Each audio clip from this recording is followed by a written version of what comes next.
Welcome to Ghost of a Podcast. I'm your host, Jessica Lagnato. I'm an astrologer, psychic medium, and animal communicator, and I'm going to give you your weekly horoscope and no bullshit mystical advice for living your very best life. Hello and welcome back to Ghost of a Podcast. This is the third part in a 3-part series of my Evening of Mediumship. I did so many readings that night and it was really so powerful and so tender, and I'm really grateful to be able to share this with you. And before I do share it with you, I want to just say a word about the dead. When you love them, when you miss them, when you turn to your lost loved ones or your ancestors for advice and for support and for love, it's really important that you don't idealize them. It's really important that you don't put people on pedestals, whether they are living or in spirit. One important problem with putting people living or dead on a pedestal is you're not looking at the full picture and you're not looking at the truth. When it comes to getting advice, you want to remember who you are. And make sure that when you're seeking advice from ancestors or lost loved ones, that you're not doing so blindly, but instead using your discretion and your common sense. It's really easy when overwhelmed with grief or when reaching out to kind of woo-woo spiritual stuff to abandon discretion and common sense. But it is not a great idea. You want to make sure that you're always checking back in with yourself and making sure that you receive any kind of wisdom, guidance, or advice without forgetting who you are and what your goals are and what your values are. All right, my loves, enjoy this. Hi, who are we looking at? My biological grandfather. Did you know him? No. No, eh? Have you seen his photo? No, we don't have one. Oh, I'm sorry. That sucks. Do you know his name? Yeah. You're another one. You look a lot like him in the face. Yeah. Have you heard this before? My nana said I look just like his sister. You have very similar faces. Like very similar. He was also quite tall, eh? Yes. Yeah. So do you have a question for him? I have two. Just the one quick one is, did he know he had a son? Yeah. I mean, maybe he knew, maybe he didn't. He kind of didn't focus on it. Sorry, that's not the nicest answer in the world, but there it is. Okay. Is it him who smokes or you? Smokes what? Yeah, you smoke. Okay. So, I'm sorry. I mean, we could mince words more. But smoking too much, eh? For your throat. Okay. I have been smoking cigarettes lately and I don't do that. Don't smoke the cigarettes. I think it's on your grandfather's side of the family, like the smoking and the lungs and the this. Yeah. Don't smoke cigarettes. Mm-hmm. It's very bad for your health, like your health. Yeah, definitely. Okay, sorry. Grandpa and grandma. Okay, and there was someone else you said as well? No, just my other question. Another question. Just because I felt such a strong connection my whole life to him. Yes. I'm going through something right now, and I'm just wondering if he has any advice, or because I feel his presence a lot. Yeah, you're a lot alike. He never thought he could be so alike to a girl. He's really into you. He's really into you, but he's like he was a complicated guy, yeah? From what you know of him? Yeah. He's a little wild. Haven't you already made the decision, though? It's an interesting question you're asking, because he says you've already made the decision, but you're doing what you do, which is you make the decision and then you circle it and you circle it and you circle it. Is that right? Yeah. Okay, you made the decision. For him, it's really simple. It's like walk off a cliff and see what happens. I think you're actually trying to make a decision about okay, but wait, could I do it with a bungee? How do I do this? And I actually think the question I want to encourage you to ask yourself are, what are your values? And what are you trying to achieve? Because I don't know if what you're considering, it might be outside of your values, or if it might put you inevitably in a situation that is outside of your values. Mm-hmm. And I would say that that's the kind of thing he would do. Mm-hmm. He would deal with it later. Mm-hmm. But you're kind of actually done with that. You want to be done with that, but you haven't changed it, and this is a great opportunity to do that. Does that make sense to your situation? Perfect. He doesn't think what I said is the more fun way. So, if you're trying to make slightly more self-protective and healthy choices, he's not your man. Mm-hmm. He is your man for so many things in life, but not that. Mm-hmm. You're good. It looks like tempting and fun, but the decision you've made, make sure it's with your values. Mm-hmm. Okay, good. Okay, my pleasure. Okay, hi. Hi. Wait, what was it over here? Hi. Who? It's a woman, yeah? Yeah. Will you give me her name or initials? Yeah. MP. And aunt, grandma, which one? My grandma. She's your grandma, okay. And do you have a question for her? Yes. What is it? I do. I want to know what the reference of the rose or rosary is. She keeps on trying to tell us, and Yeah, it's funny because when you said that you had a question, I saw a Bible right away. So I'm guessing it's more of a rosary than a rose. And is that Catholic? Yeah. So it's a combination. It's not literal. So let's start with that, because I think the family is kind of like, what is it? And what it is it's her. She's like, I'm here, eyes on you, I'm watching you. God is watching you. She's kind of like a really good scare tactic with love kind of person. Like she just wants you to do your best. She's announcing her presence. She wants you to have a rich spiritual life. You do. Not everyone in the family does. And I'll tell you, I did this because that's what she wanted me to do. She wanted me to like wag my finger because she's just like, you know who I'm talking about. And everybody's kind of getting this rosary reiteration.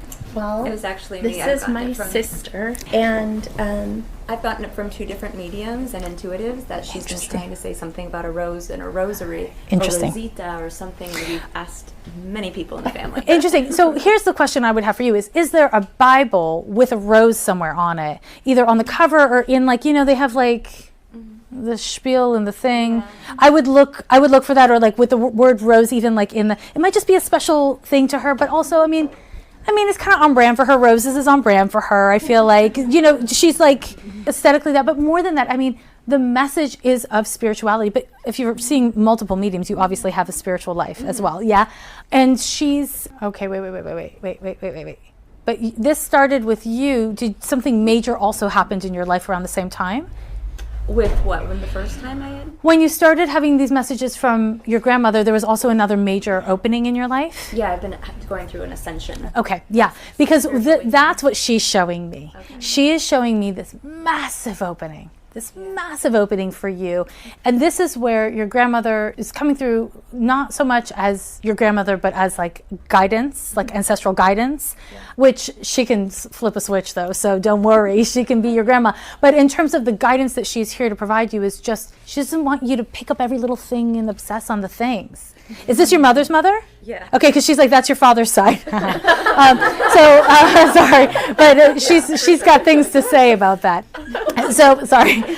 So she is saying that if you're gonna go this side, these gifts come out of this side of the family. If you're gonna go this side, then you don't need to analyze all the things to pieces. So she, in her infinite wisdom, rushes information at you, rushes instincts at you, and you're like, oh my God, it's like being hit by a wave of the ocean. You're just like, and now what? Because you've been like thrown on your keister. The good news of this is it's her style, and she believes it's your style. The bad news is it's not your style exactly. You are, half your dad's side, and that's how your guidance is coming. So you have choices to make around how you want to adjust. She feels the answers are in the Bible. Maybe they are, maybe they're not. I don't know anything about it. But it's worth messing with, and I would look for an old Bible of hers, especially if there's a rose on it. Okay. Yeah. Thank you. My pleasure. And yeah? Okay, great. Okay, good. Thank you. I'm going to do one last one. Okay. Yes, you have someone. You have a woman with you? Is that who you want me to speak with? The one that I'm thinking of is female. Uh-huh. And that's the one you wanted me to connect with? Yeah, this is the one that's most on my mind. I'd like to say so.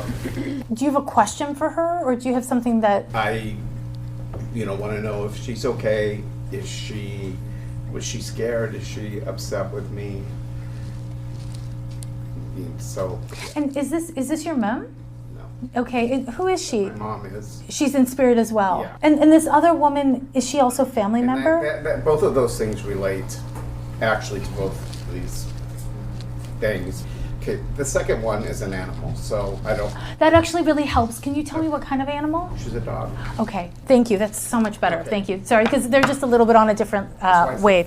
Thank you. Well played. Well played. I didn't pick up on it. Okay, so was she scared? Yeah, of course. It was scary. Did she feel abandoned? No. Did she feel bereft of your love? No. Animals are way smarter than us, and they can experience conflicting emotions without them falling into confusion. It wasn't just one thing, it was like a bunch of things, eh? Well, I don't exactly know.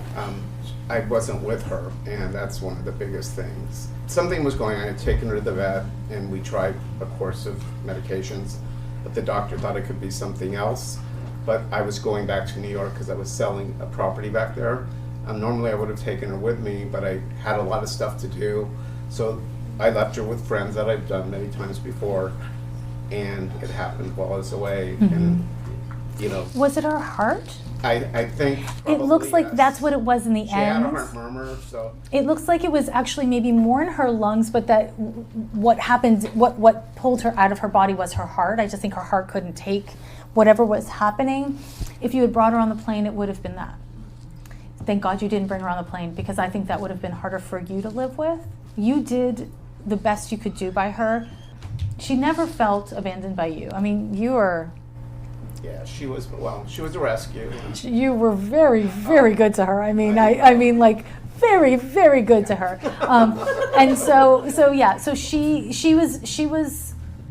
knew how loved she was. I mean, you know, whether or not you think of yourself this way, I mean, you're an animal communicator. You communicated very clearly your intentions, your plans, your feelings, and she responded in a way that was super clear that she understood. Right. She was great, and She you was were 7 when I got her, so she was. So she was. She's an older dog, and she was just She wonderful. was so happy with you. Of all the regrets to have in life, this is not one. This is not one. I'm so happy to have had her, but it's just the way that it ended. Yeah, I understand. Yeah. Yeah. Oh, I'm sorry. I didn't think you Kleenex. That's awful. I'm sorry. Here's a box. Take more. Take the whole box. Okay. Good. Thank you. Thank you. Yeah, I'm really sorry, but she's really. I mean, she's jubilant. Is she around me? Yes, of course she is. She's I've jubilant. had a few dreams, but it's the kind of dream where I can't get to her. Right. No, that's a stress dream, because she's very much with you. That's very much a stress dream, because she's very much with you. She is very well. She's very well, and there's nothing that needs to be fixed here. There's no need for repair here. Here's the thing. When did your mom pass? About 15 years ago. I'm sorry. Because your mom just wants to say hi. She just wants I to. felt guilty because she said, "You took the dog." I know, but she did literally say that. She did literally say that. She absolutely said that, which is why she was like, "Let's talk." I feel like the reason why I've been standing like this is your mom. I feel like this is not how I usually stand, but this is your mom. She's just been like, "Okay, we'll talk about the dog." But you know, she was. I mean, what a character, your mom. Such a character. Such an interesting, weird woman who did not think she was weird. She thought she was like the picture of normal. Yeah, but she's quite odd. Are you from the East Coast? I'm not. I spend a lot of time there. Is she from the East Coast? No, she was born in Oklahoma, kind of traveled through getting to the West Coast, but she lived most of her life there as a young adult. She feels so glamorous. Oh, Why do I associate glamour in the show you East a Coast? picture. I'm I'll sorry. show it to you after. Okay, yeah. She's so glamorous. She was a Revlon model in the 40s. Oh, I've got a picture of that's that, very so. nice. I love that. Yeah, she. That makes sense why I'm dissing. I'm like, why am I on the piano? Okay. Yeah. I forgot to give you tissue because I was posing. Yeah, your mom is awesome, and you know, there's nothing she really needs to say. What your mom does want me to tell you is that she wants you to prioritize happiness now, and stop prioritizing all the other things that you're doing. She says you're just distracting yourself, and it's time to stop. And she wants you to prioritize your happiness and your personal life. And of course it's sad and it hurts, but she wants you to do it anyway. She was very brave, very impatient, woman after my own heart. I like your mother so much. She says that you know what you need to do and you've been dragging your feet, and that is what you need to do. So yeah, that's more important than anything else. So that's what I'm going to leave you with.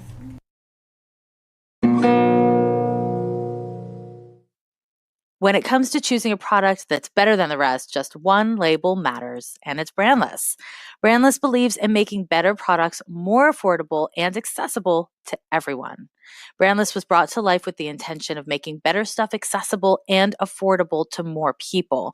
Their mission is deeply rooted in quality, transparency, and community-driven values. It's that simple. Brandless gives back and gives you a better way to join the community. Every time you check out at Brandless, they donate a meal to someone facing hunger. Right now, my listeners can receive $10 off of their first orders at Brandless of $50 or more.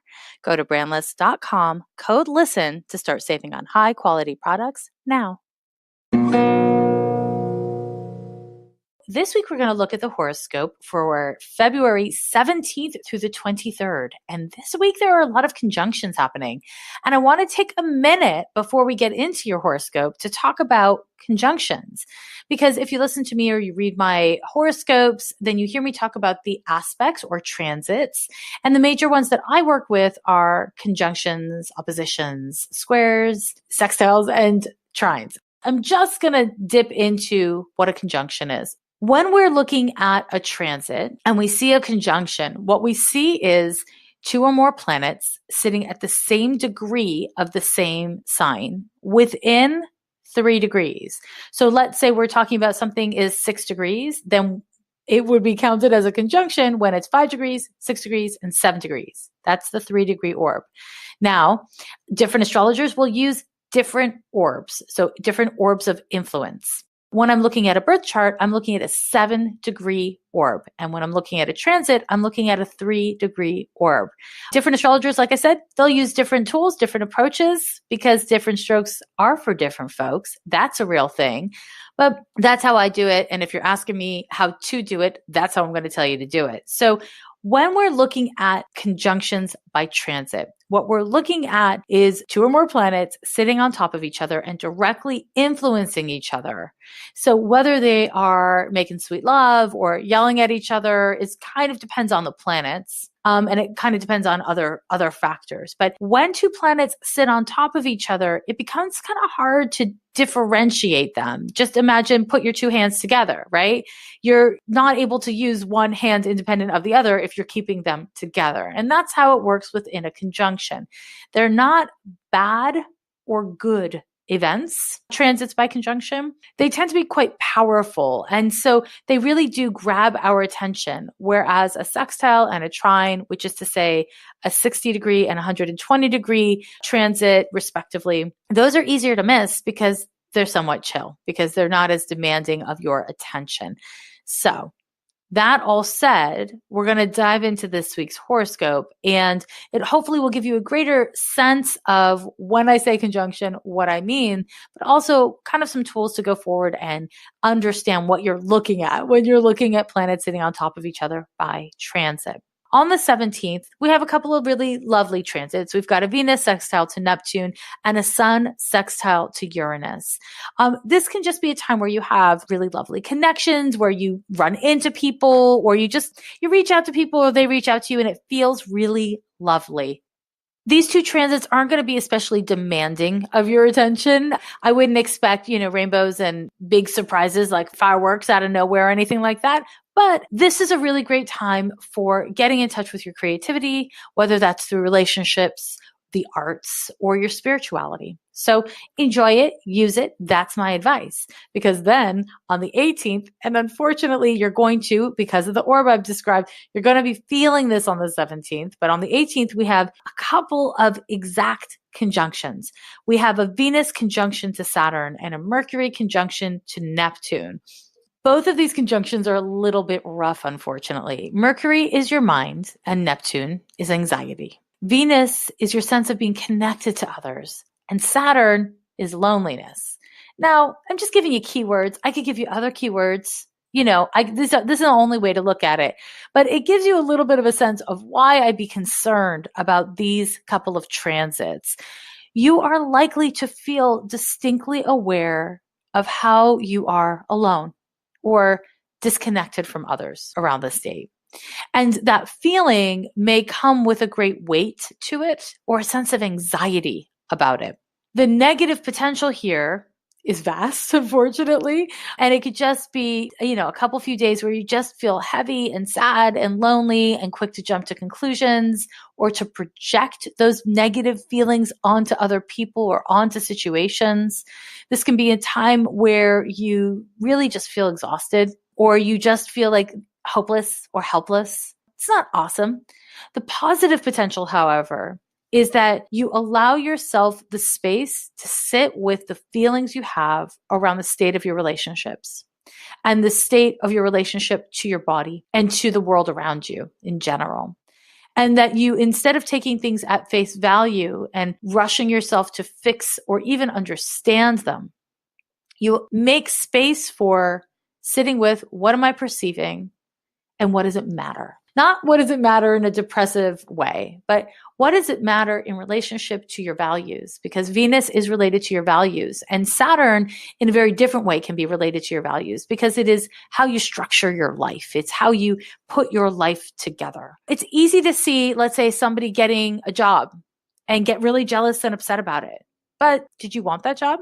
Is that your path? Is the other person getting a job that you maybe wanted, maybe didn't? Does that have anything to do with your ability to get a job, your success, your failures? To really look at what you care about and what you value, and to make sure that at the end of the day, you are not projecting value onto things that really are just things that make you feel bad and things that make you feel anxious. And that's the negative potential here. Positive potential is you can become aware of it and change it. That is a beautiful thing. Awareness is required, my friends, for change. We cannot change what we're not aware of, right? That's the move. So really pay attention to this. Now, these couple of transits happen to happen on the same day that the sun enters into Pisces. So unfortunately, that can strengthen the risk that we end up feeling anxious or just exhausted and off. The positive potential is it also increases our capacity for empathy and our capacity to be generous with ourselves and with others and to see things from a broader perspective. Now, when I say a broader perspective, Sagittarius is like this broad-minded sign, whereas Pisces, the Piscean form of broad-mindedness, is really considering things from a soul level, from a much more spiritual standpoint. And so the potential here is that you use your spirituality and your spiritual values as a guiding light. I feel like that is freaking gorgeous. That is my hope for you, friends, is that you use your spirituality as a guiding light. It'll be easy not to do that. Don't beat yourself up if you don't, but put it in your planner. Make it a goal. Make it a goal. Put it in your planner. Do you keep planners? I am a big fan. Surprising no one, I'm sure. I'm a big fan of planners. As an astrology student, if you are one, astrology is a really good reason to keep a planner because when we track the days, not only can we kind of schedule things like beware of X, coming, but you can also start to look back and catch wind of your own cycles, right? And that kind of brings me quite gracefully to talking about the moon. The cool thing about the moon is the transiting moon, it goes through all the signs every month, right? It's like a whole lunar cycle is just 1 month. And so if you are a student or a fan of astrology, you can track the moon quite easily by getting Farmer's Almanac or any one of a million different apps that track the moon for you. And you don't have to notice all the transits and all the big news of the moon. It's nice to track full moon, new moon.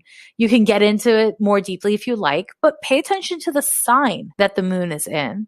And on the day that, let's say, the moon is in Scorpio, do you feel it? Is it a big deal to you or is it no big deal? You can start tracking when the moon is in your moon sign. How does it make you feel? And it's so useful both as a tool for understanding astrology, also as a tool for understanding yourself, and then finally as a tool for understanding some of the predictability of what feels really like out of control component of life. This is a really accessible way to approach astrology. And I think it's part of why people get so engaged by posts and stuff like that about the moon.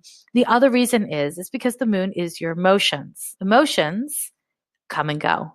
Feelings come and go. So when we're looking at the transiting moon, we're talking about emotional cycles reaching different levels. And the potential there over the course of time is the potential for emotional maturity, emotional happiness, emotional release. But in a small way, day to day, it's really about the changing of your moods. I'm of the mind that the more awareness we bring to our moods and how we relate to others and ourselves around our moods, if we do that in small ways over the course of time, we will be much more successful in building emotional maturity in the big picture, right? That's what I believe. And so tracking the moon will do that. And just for fun, on the 19th, we have a full moon in Virgo. It's a supermoon. That's what everyone tells me. I don't know how much it matters, guys. I'm sorry. I know it's fun to read about it. I really don't know how much it matters that it's a supermoon. But it is a full moon and it's at 0 degrees of Virgo and 42 minutes. This particular full moon, because it's in Virgo, is particularly fertile because Virgo is a fertile sign in many ways. This is a fertile time for you to gain more awareness, not just of your emotions, but how and where you're housing them in your body, to get really present in your body around your emotions. And I'm a big fan of this. I think it's a really powerful way of tracking your wellness and taking responsibility for your choices, which is kind of everything.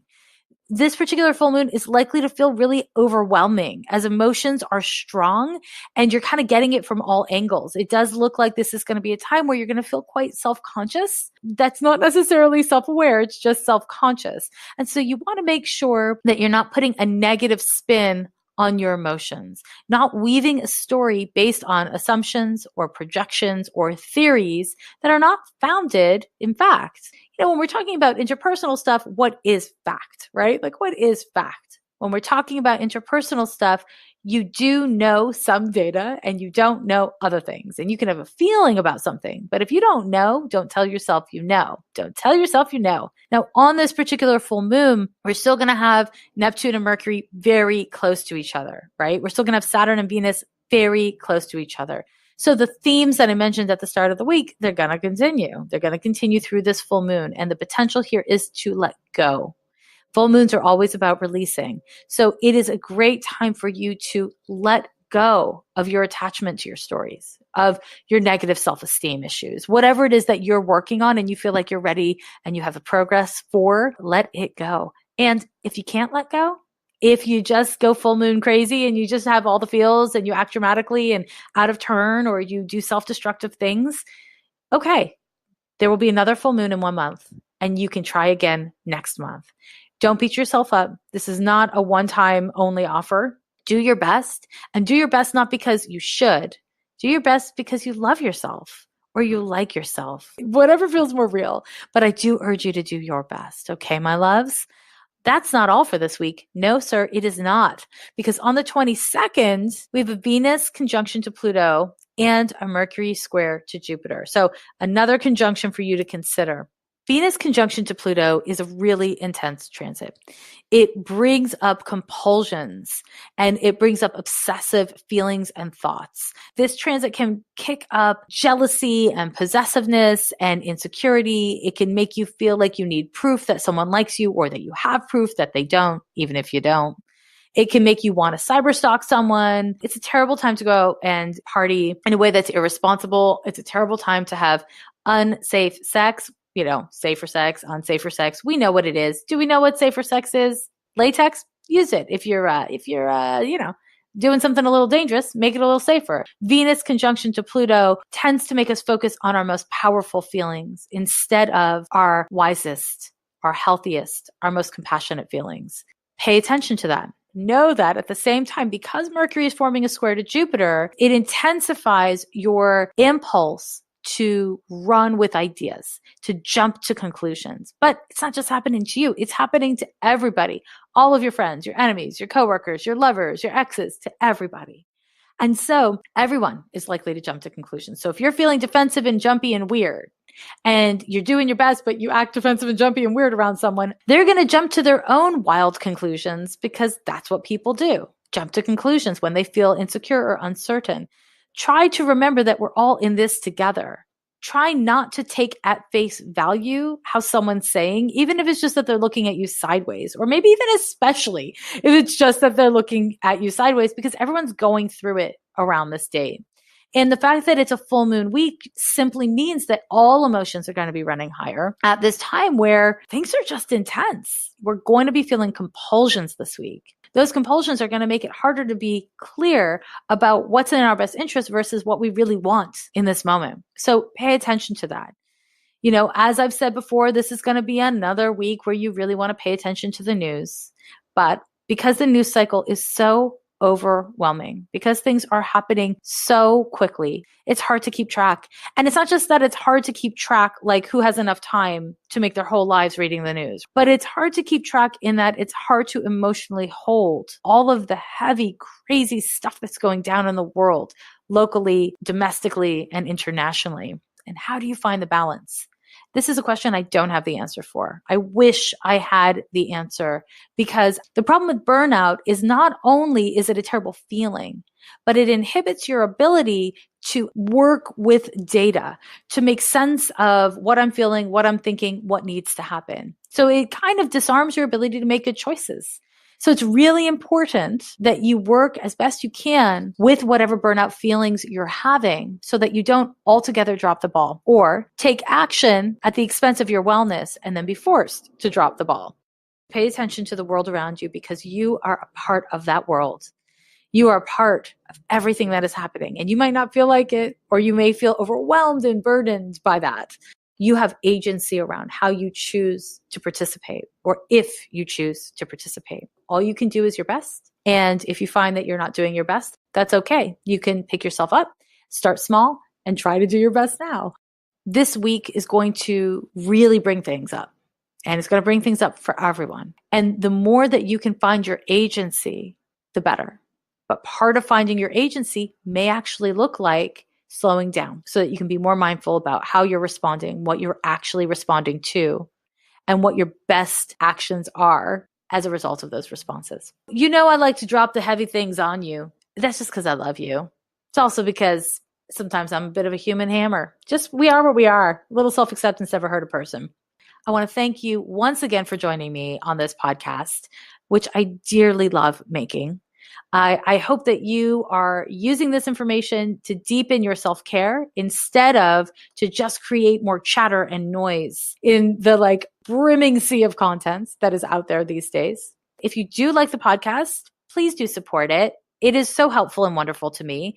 And you can support it by becoming a supporter on Patreon or going to my tip jar on my website. Link is in the liner notes of this podcast. And if you don't have money that you want to throw around, that's cool. You can just subscribe, star it, and write a comment. That would be so wonderful. And I would really, truly, truly appreciate it. While you're going to my website and stuff, I have weekly horoscopes and monthly horoscopes and year ahead horoscopes for you to read. I've got lots of videos for you to watch and articles for you to read and other fun stuff, free birth chart drawings on my website. There's lots of stuff to do out there. I thank you once again for joining me, and I cannot wait to talk to you next week. Bye. Every year they say the end is near, but we're still here.